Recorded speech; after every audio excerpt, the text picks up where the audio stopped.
Magandang umaga po sa inyong lahat, sa lahat. Ano po, mula sa Manila, sa Labo, sa Nueva Ecija, sa Barangay Salvacion. Good morning po sa inyong lahat. At ngayon nandito po tayo sa last chapter ng Colossus. Colossus chapter 4. At kung titingnan po ninyo, ito ay napakaiksi lamang. Pero ito ay may mga magagandang mga tagubilin po dito si Apostol Pablo sa mga mambabasa katulad natin, ano. So bago po tayo magsimula, atin pong idulog muli ang ating mga sarili sa Diyos at tulungan tayong maunawaan ang salita niyang ito na atin pong lubos na maintindihan. So let's pray. Hallelujah. Let's pray po. Dakilang aming Diyos Ama sa langit, muli sa ganitong pagtitipon, kami po ay patuloy nagpapasalamat sa iyong banal na Espiritong siyang nagtuturo sa aming lahat. Maraming salamat po, Ama. Buksan niyo po ang kaunawaan ng mga nakikinig. Kaming lahat, O Diyos, ay isinasalig namin sa iyong aming mga buhay. Pinasasalamatan namin ang patuloy niyong pong paggabay sa amin at sa napamamagitan ng iyong banal na Espiritu. Thank you so much, Almighty Father. Pinasasalamatan namin ang lahat ng ito, Ama, sa ngalan ng Panginoong Hesukristo. Amen. Amen. Amen. So, ito po, kung titingnan natin dyan, ito ay nagkadurugtong sa pagmula sa chapter 3 na kung saan doon na tinuro sa atin ang bagong buhay. Ano po? Bagong buhay kay Kristo. Ngayon, pagdating dito sa chapter 4, kadugtong pa po ang dulo nito patungkol sa mga amo, 'di ba? Sa chapter 4 kasi itinuro sa atin doon sa chapter 3 ang lahat tungkol sa mga babae, sa lalaki, sa mga magulang, sa mga anak, mga alipin, kung papaano ang isang alipin ay maglingkod ng matapat sa kanyang amo. So pinaunawa po yun sa atin. Kaya itong lahat ng ito, pagdating sa chapter 4, nadugtong pa dito ang tungkol sa mga amo. Ano? Mga amo. Kasi kung sa mga alipin, paglingkuran ninyo ang inyong mga amo dito sa lupa na parang hindi kayo sa tao naglilingkod, kundi sa Diyos. Ito naman, ang turo naman dito ay sa mga amo. Sabi po dyan sa chapter 4 verse 1, mga amo, maging mabuti kayo at makatarungan sa mga naglilingkod sa inyo. Alalahanin ninyong kayo man ay may Panginoon sa langit. So ito po ay pinapaalala ito kung sino man po sa inyo or mga nakikinig po dito ngayon na mga employer o meron kayong mga katulong sa bahay or meron kayong mga trabahador. Ito po, itong mensaheng ito ay para sa inyo. Sabi dyan, mga amo, maging mabuti kayo at makatarungan sa mga naglilingkod sa inyo. Alalahanin ninyong kayo man ay may Panginoon sa langit. So, ayan po, ano? So, verse 2, ito na ang tagubilin. Sabi dyan, maging matyaga kayo sa pananalangin, laging handa at nagpapasalamat sa Diyos. Ito po yung nakuha natin, na pinanghawakan ko rin ngayong itong week na ito, yung itinuro po sa atin doon sa Colossus. Actually, sa Pilipos chapter 4, na ang sabi doon, chapter 4 verse 6, huwag kayong mabalisa tungkol sa anumang mga bagay. Sa halip, hingin ninyo sa Diyos ang lahat ng inyong kailangan sa pamamagitan ng panalangin may pasasalamat. So, kaya itong pagdating po dito sa verse 2 na to, connected po ito doon sa sinasabi doon kanina na huwag kayong mabalisa sa anumang bagay, bagkus idalangin nyo sa Diyos ang lahat ng inyong kailangan, panalangin may pasasalamat. At itong verse 2, maging matyaga, sabi diyan, maging matyaga kayo sa pananalangin, laging handang magpasalamat sa Diyos. Idalangin ninyo sa Diyos na bigyan kami ng pagkakataon maipangaral ang kanyang salita at maipahayag ang hiwaga ni Kristo sa ang sanhi ng pagkabilanggo ko ngayon. Si Pablo po ang nagsabi nito na una, maging matyaga tayo sa mga pananalangin at the same time, nire-request po ni Pablo dito sa mga Kolosas na siya man din silang mga apostol ay ipanalangin. Kasi po, dahil sa paggabay sa kanila ng Diyos, pinapakinabangan ito ng mga napapangaralan. So, katulad sa atin, dahil dito po sa mga apostol na ito, nakaabot sa atin ang magandang balitang ito po. Kaya yun ang sinasabi dito ni Pablo sa nung panahon na yon, na ipanalangin sila, na bigyan sila ng Diyos. Na sabi diyan, idalangin ninyo sa Diyos na bigyan kami ng pagkakataon na maipangaral ang hiwaga, ang kanyang maipahayag ang salita at maipahayag ang hiwaga ni Kristo, ang sanhi ng pagkabilanggo ko ngayon. Yun po ang purpose ng kung bakit si Apostol Pablo ay nabilanggo, dahil nga sa salita ng Diyos na ito po na ipinapangaral niya, which is nagdulot ng maganda yung kanyang dahil nakarating po ito sa atin ngayon na tayo man din ay nakakabasa ng mga sinulat ni Apostol Pablo. So iyan ang sa atin dito, maging matyaga sa pananalangin. Ano man daw ang ating kailangan, idalangin natin ito sa Diyos nang may pasasalamat at huwag tayong mabalisa sa anumang bagay. Ayan, at naipapractice po, tulad ng sabi ko nga po, naipapractice natin ang ating mga sarili na talagang mag-focus sa salita ng Diyos. Na kumbaga sa sitwasyon ng ating buhay, may mga panahon na parang magdudulot ng pangamba, may mga problema, mga suliranin. Pero ang bilin sa atin ng Diyos, ipanalangin natin ang lahat ng ating mga kailangan ng panalangin may pasasalamat at huwag tayong mabalisa. So yun po ang pinapractice natin na okay, kahit may mga pangangailangan pa, subalit ang sabi ng Diyos, manalangin at manampalataya, dahil sa pamagitan ng pananampalataya nakakapangyari ang ating inaasahan kung hindi tayo nag-aalinlangan. So, ayan po Verse 4, ipanalangin din ninyong maipahayag ko ito ng buong linaw gaya ng nararapat. So, yun yung request nila Pablo, dahil talaga po, dahil sa kalinawan ng kanilang pagpapaunawa sa atin ng salita ng Diyos, dahil nga ito'y kinasiyan ng Espiritu ng Diyos. Nung naipaliwanag, naipangaral nila ito ng mabuti, na uunawaan ng tao kung ano ang kalooban ng Diyos. Kaya ito yung request nila Pablo, the time, nung panahon na yon, na sila ay ipanalangin upang maipahayag nila ito ng buong linaw gaya ng nararapat, which is totoong nangyari. Kasi itong mga binabasa natin ito na po yung sulat ni Apostol Pablo na naipangaral nga nila ng maayos na may kapangyarihan, kaya ito sa atin may kapangyarihan din habang binabasa natin. Okay, so verse 5, maging matalino kayo sa pakikitungo sa mga hindi nananampalataya at samantalahin ninyo ang bawat pagkakataon. Sikapin ninyong laging maging kaaya-aya at kapaki-pakinabang ang inyong pananalita sa kanila at matuto kayong sumagot ng tama. So, for example, meron tayong nakakahalubilo or na-encounter na mga unbeliever, di ba? Tulad ng salita ng Diyos, ang bilin sa atin, maging mabuti kayo sa lahat ng tao. Lahat.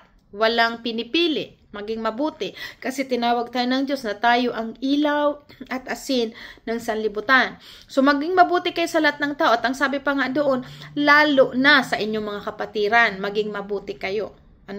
So, ang bilin po dito, maging matalino kayo sa pakikitungo. Maging matalino, meaning, kailangan, kasi alam po natin, ang taong wala sa Panginoon, na andyan na yung mga pagtitake advantage, na andyan na yung kung anong mga, pagsasamantala, palibhasa, wala sila sa Panginoon, wala ang conviction ng Holy Spirit, so hindi sila nag-aalintana na gumawa ng mga kamalian, kumbaga sa paglalamang, sabi na natin ganyan.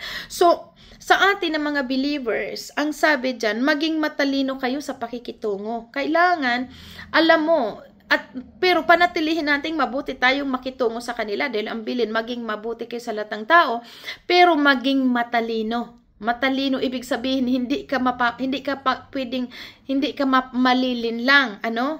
Maging matalino kayo sa pakikitungo sa mga hindi nananampalataya at samantalahin ninyo ang bawat pagkakataon. I-take natin yung opportunity.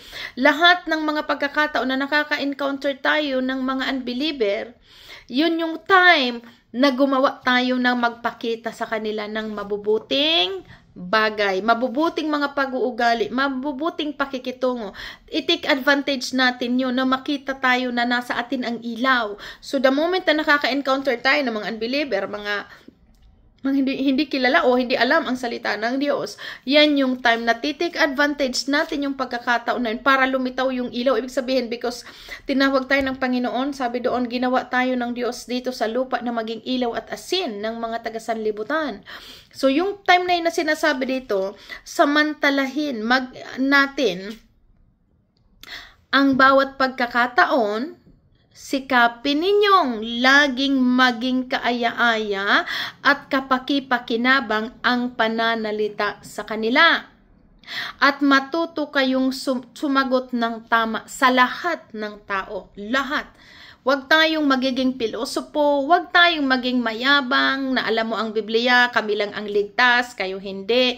Huwag pong ganun, ano? Samantalahin natin ang pagkakataon na makagawa tayo ng mabuti, na magamit tayo as an ilaw. Sikapin daw natin na maging kaaya-aya ang ating mga masikapin ninyong laging kaaya-aya at kapakipakinabang ang pananalita sa kanila. Ibig sabihin, hindi nakaka-offend, hindi tayo nakakapang-insulto, o hindi tayo nakakapagmaliit ng tao. Sikapin natin yung time na yun, na kapag nakaka-encounter tayo ng mga unbeliever, gawin natin nga ang nararapat bilang isang Kristiyano na kalarawan ni Kristo. Yun yung mabubuting pakikitungo sa yung kapwa. At sabi dyan, sumagot kayo ng tama sa lahat ng tao. Kaya nga tinuruan tayo sa nauna na maging ang pananalita natin, huwag tayong magsasalita ng hindi kapakipakinabang sa nakikinig. Dapat ang mga pananalita natin, kapag may nakikipag-communicate tayo sa mga unbeliever, dapat yung napapakinabangan, ibig sabihin na nakakapag-encourage sa kanila, nakakapulot ng kalakasan.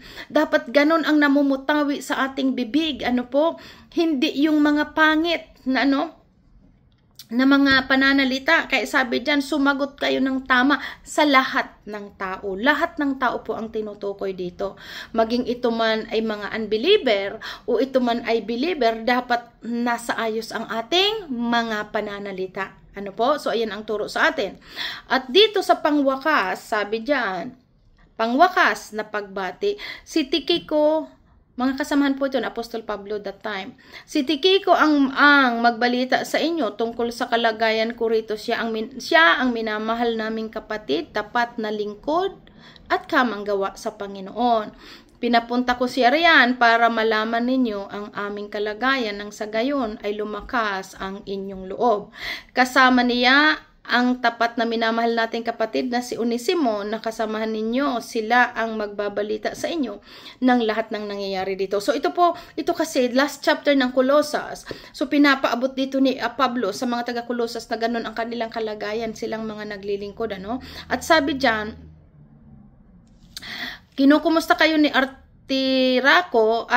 Aristarco na bilanggo rin kasama ko, at ni Marcos na pinsan ni Bernabe. Tungkol naman kay Marcos, mayroon ng bilin sa inyo na malugod ninyo siyang tanggapin pagdating niya riyan. Kumusta rin kayo ni Jesus na kilala rin sa pangalang Husto.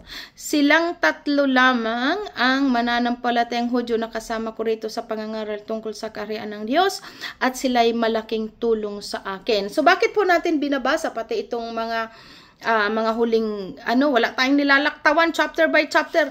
Bakit natin binabasa pati itong mga huling tagubilin? Kasi dito po nakikita na ilalabas na o na ilalarawan sa ating pagbabasa kung yung actual na mga panahon noon, kung papaano naglingkod po itong mga apostol, at sino mga nakasama nila. Kumbaga complete ang information na ating nauunawaan sa panahon ng mga apostol, kanila mga kalagayan. Okay? Verse 12. Kinukumusta rin kayo ng kasamahan ninyong si Epapras na lingkod ni Kristo Jesus. Lagi niyang idinadalangin ng buong taimtim na kayo'y maging matatag, ganap at lubos na panatag sa kalooban ng Diyos. Dapat ganun tayo, laging may peace. Alam natin ang Diyos ang may kontrol ng lahat. Ipanatag natin ang kanyang sarili at panatag natin ang ating sarili sa Kanya at panghawakan itong mga sinasabi niya dito sa atin. Ano? Verse 13, verse 13, saksi ako sa pagsisikap niya para sa inyo sa mga nasa Laodicea at Hierapolis. Nangungumusta rin siya rin sa inyo si Demas at minamahal nating manggagamot na si Lucas. So dito po natin nakita na si Lucas talaga ay siya yung ang manggagamot. Ano po? Ikumusta ninyo ako sa mga kapatid sa Laodicea, gayon din kay Nympha at iglesyang nagtitipon sa kanyang bahay. Pagkabasa ninyo ng sulat na ito, ipabasa rin ninyo ito sa iglesia sa Laodicea. Basahin din ninyo ang sulat kong manggagaling doon. At pakisabi ninyo kay Arkipo na tapusin ang gawaing tinanggap niya sa Panginoon. Ako mismo si Pablo ang sumulat ng pagbating ito. Huwag ninyong kalimutan na ako'y nakabilanggo. Sumainyo nawa ang kagandahang loob ng Diyos. So, iyan lamang po ang message ngayon dito sa chapter 4 ng Colossus. Ayon po sa inyong nalalaman, tayo po dito sa Living by Faith in God's Promises, chapter by chapter, at kung ano ang nataon sa araw ng linggo, ito po ang ating binabasa. Kaya kung titingnan po ninyo, napaka-eksi, meron lang tayo ngayon, I think not even 30 minutes, pero ito kasi talagang sinusuyod natin, ano, at ang nakita natin ditong aral dito sa maikling chapter na ito ng Colossus, sa last chapter, ang nakita at nakapulutan natin ito ng aral na pinaabot sa atin, lalo na sa mga amo, maging mabuti po kayo sa inyong mga alipin or sa mga naglilingkod sa inyo. Ano? Unawain daw ninyo na kayo man din ay may Panginoon sa langit. Ano? Kaya wag nyong pagmalupitan ang mga naglilingkod sa inyo, or wag nyong, sabi nga doon sa una sa Pilipos, I think, na mga amo, wag nyong pagbabantaan ang inyong mga alipin. So maging mabuti po. At sa mga alipin naman, meron po dyan na nakasulat sa chapter 3 kung titingnan nyo po sa verse 22. Ano? So, ayan, yung mga tagubilin na kailangan maging matyaga tayo sa pananalangin, laging handang magpasalamat sa Diyos. Keep on praising the Lord, laging magpapasalamat, ano man ang kailangan natin, hingiin natin ito sa pamamagitan ng dalangin natin sa Diyos na may pasasalamat. At ano pa, ang ito nga, isa-summarize natin itong natutunan dito sa maiksing chapter na ito. Ito pong tagubilin na kailangan maging matalino tayo sa pakikitungo sa mga hindi mananampalataya at samantalahin natin ang bawat pagkakataon na makagawa tayo ng mabuti sa kanila, sa lahat ng tao. Ano? At sikapin daw natin na maging kaaya-aya at kapakipakinabang ang ating mga pananalita sa kanila.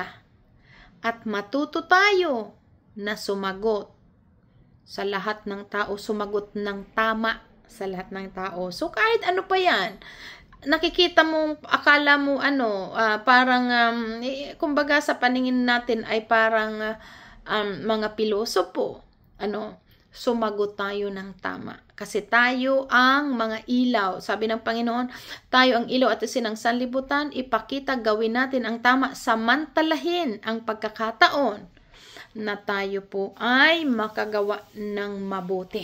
At yun ang bilin sa atin ng Diyos. Ano? So, yan lamang po, napakaiksi na mensahe. Pero ito ang habilin sa atin, magpakatatag kayo. Lagi kayong maging matyaga sa pananalangin. So, ayan po. Okay, so ilang aklat na lamang, Tesalonica, Timoteo, at Hebreo, at Juan, Pedro, First Peter, Second Peter, and then dadating na ulit tayo doon sa pahayag. So, yun lamang po.